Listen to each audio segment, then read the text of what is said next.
It was the harsh winter of 1995, a season the townspeople still whisper about whenever dark clouds gather. The night was swallowed by a furious storm, one unlike anything the small town had witnessed in decades. The skies roared with violent thunder, shaking rooftops and rattling window frames. Wind tore through the valley like an angry beast, bending trees until they nearly snapped. The few streetlights flickered helplessly before surrendering to the darkness. Cold rain hammered the earth relentlessly, each drop sharp as a blade, turning the roads into rivers and the fields into pools of icy mud. And there, on the far edge of that lonely road, stood a small wooden house, old, fragile, and trembling under the weight of the storm. Inside lived Elias, an old, quiet man known by everyone, yet remembered by very few. He had survived more winters than he cared to count, and although his life had grown simpler and quieter with age, he carried a heart warmer than any fire. He lived alone, but loneliness had never hardened him. Instead, it made him gentler. Lightning crackled across the sky, casting brief flashes of ghostly light through the thin curtains. The walls shuddered. The wind howled like something ancient and wild searching for a way inside. Elias sat by the dim glow of his oil lamp, hands wrapped around a mug of warm tea. Outside, the storm raged louder and louder, but Elias remained calm, listening to the chaos as though it were an old story being told once again. Then suddenly, over the roar of the rain and the rumble of thunder, a sound broke through, the unmistakable echo of knocking. 3 rapid bangs on the door, not gentle taps, not hesitant, but desperate. Startled, Elias set down his mug. For a moment, he wondered if the storm was playing tricks on him, but then the knocking came again, louder, urgent, filled with fear. With a steady breath, Elias stood and walked slowly toward the door, the wooden floor creaking beneath his feet. He placed a hand on the cold handle and opened it. Before him stood 4 young men, soaked to the bone, shivering uncontrollably, their clothes clinging to their skin as the freezing rain drenched them. Their hair was plastered to their foreheads, their shoes filled with water, and their faces drained of color. They looked exhausted, frightened, and helpless. "Sir, please, the storm ruined our car. We have nowhere to go." Elias looked at them, one by one. Their eyes were filled with fear, the kind that comes when hope is running out. He didn't ask who they were. He didn't ask where they came from. He didn't ask what they wanted. He simply said, "Come in. No one should suffer alone out there." The 4 men exchanged relieved glances. One of them whispered, "Thank you," under his breath, barely audible over the storm. Elias moved aside, letting them step into his warm, dimly lit home. The contrast between the raging storm outside and the fragile peace inside was overwhelming. As the door closed, the thunder seemed distant, as though the house itself was shielding them. He gave them thick blankets, the ones he had saved for winters exactly like this one. They wrapped themselves tightly, their shivering slowly easing. Elias guided them toward the fireplace and added more wood until flames danced brightly, filling the room with a comforting glow. He warmed them by his fireplace.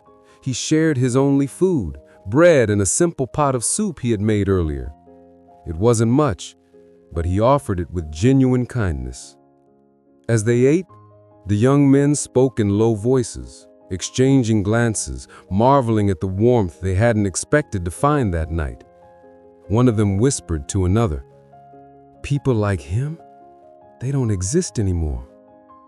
Elias heard but pretended not to. He reminded them of kindness they hadn't seen in years. Kindness given freely, without suspicion, without conditions. The storm continued outside, battering the world, but inside Elias's small house, there was peace. Brief, precious peace. By morning, the storm had passed. The sky was pale. The air smelled fresh. Birds cautiously returned to the branches. But the men were gone. No note, no goodbye, no sign they'd ever return. It was as if they had vanished with the storm itself. Time moved on. Days turned into months, months into years, years into decades. Elias grew older. His shoulders hunched, his steps slower, his hair whiter. His hands, once strong, now trembled slightly with age. His small home began to crumble piece by piece. The wooden walls grew weaker. The roof leaked during rain and the porch sagged beneath his weight. His savings ran out long ago. He lived on what little he could gather, but he never complained. Even as life grew harder, Elias's kindness never changed. He still helped neighbors when he could. He still gave what little he had. He still believed in goodness. Then one quiet afternoon in the year 2023, when Elias was sitting alone repairing an old chair, he heard a distant rumble. At first, he thought it was thunder, but the sky was clear. Then the sound grew louder. A shiny black car pulled up outside his home, then another, and another, and another. 4 luxury vehicles, sleek, polished, and wildly out of place in the worn-down countryside. From each vehicle stepped a man in an expensive suit. They walked toward the house in perfect sync, calm, confident, mysterious. Elias, now gray and fragile, opened the door slowly, unsure to be afraid, confused, or hopeful. His voice trembled. "Can I help you, gentlemen?" One of the men stepped forward, smiling warmly. "Yes, Elias, you helped us 28 years ago." Elias froze. His heart stopped for a moment. He stared at their faces, searching for recognition, buried under years and success. Another man spoke. "We never forgot what you did. And today we came to repay your kindness."